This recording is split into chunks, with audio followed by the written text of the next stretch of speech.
Wow, I never thought a video I slapped together at 2 a.m. with no script would reach such success, especially in such a short amount of time, but I'm very thankful to have reached over 500,000 views on it, and I appreciate all of the views and comments on it, whether you agree with what I said or disagree. Speaking of, in this video, I'm going to be going through about a dozen comments or so on that video and responding to them, so this should be pretty fun.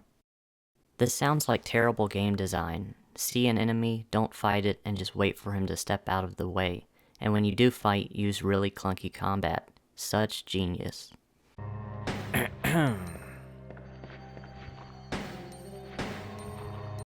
This game was literally advertised as a shooter. Yeah, I'm not seeing that anywhere.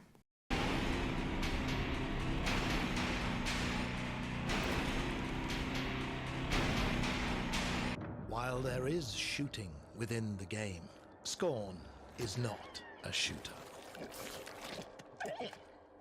Every encounter must be carefully considered.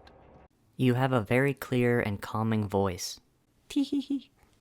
Scorn did a bad job at making this obvious for the players. Also, it looks really boring just waiting around to defeat enemies.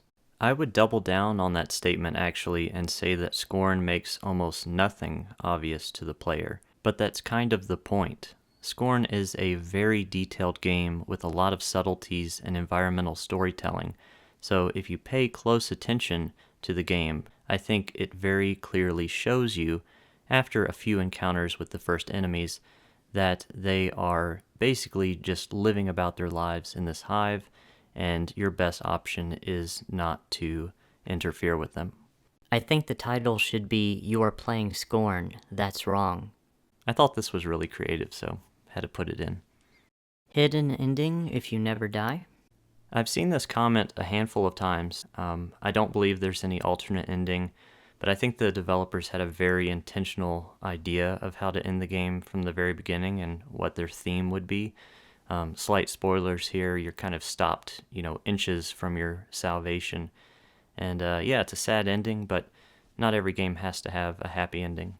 Killed everything in this game and died twice in total. I see this comment a lot as well with players who did go full aggro throughout the game and still didn't have a whole lot of issues with deaths.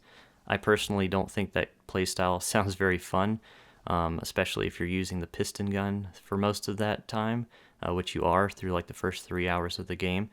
And that gun is clearly intended to be more of a key and a puzzle device than an actual weapon. But hey, you do you. And I think this comment shows that there are enough resources to play the game aggressively if you want to, even though that doesn't sound very fun to me. I only started playing it yesterday, so I can't say much, but it seemed to me the mechanisms of this game are all designed to make you dwell in the spaces, almost like an art delivery mechanism.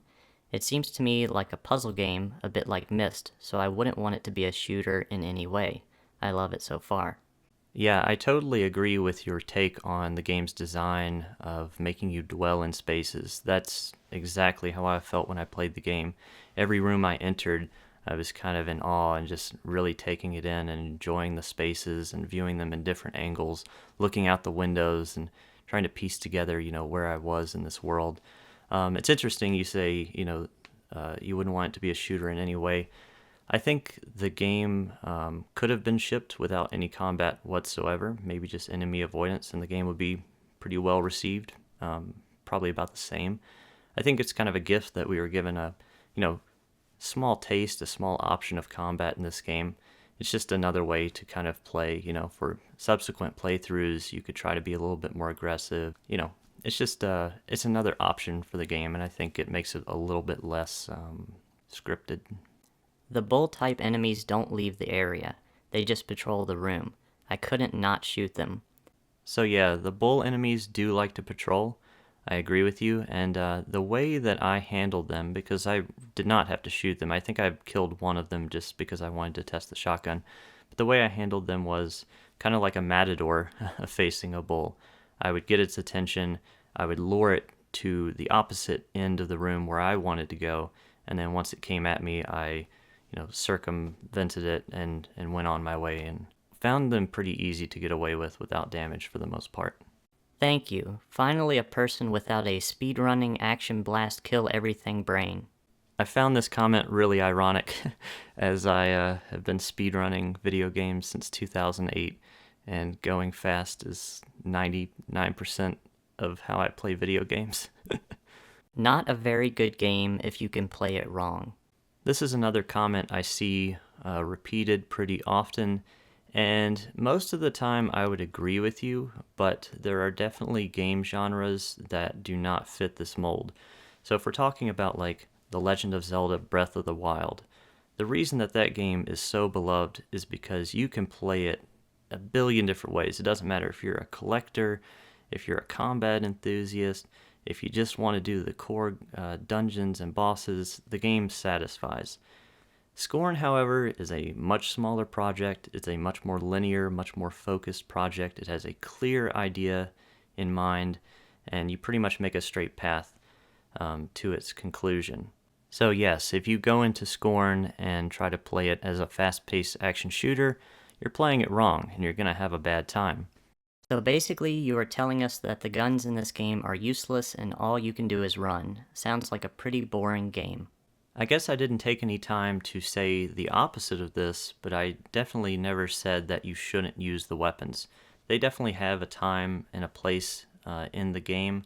The poker weapon I want to talk about for a moment is clearly a key item. It's a tool, and it's a very, very poor weapon, and I think the player should realize very quickly that this is a horrible way to combat enemies.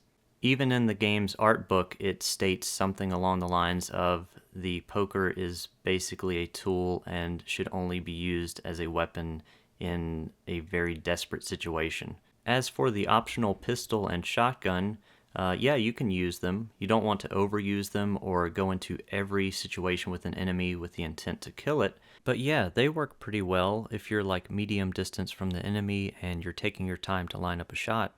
I think it can be pretty fun even.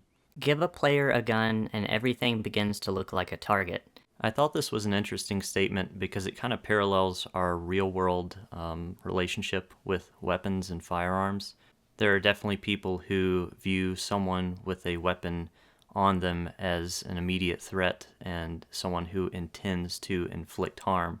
But I think most people will agree that it is the intent to do harm that actually causes the damage and not the weapon itself. So the point I'm poorly trying to get at is that in the real world, even if you have a firearm on you, even in a survival situation, you're very hesitant to pull the trigger, and you usually only resort to that if you absolutely have to. So when you play a video game that's clearly trying to immerse you, like Scorn is, you should not play it like a shooter, but instead treat it like a real-life situation.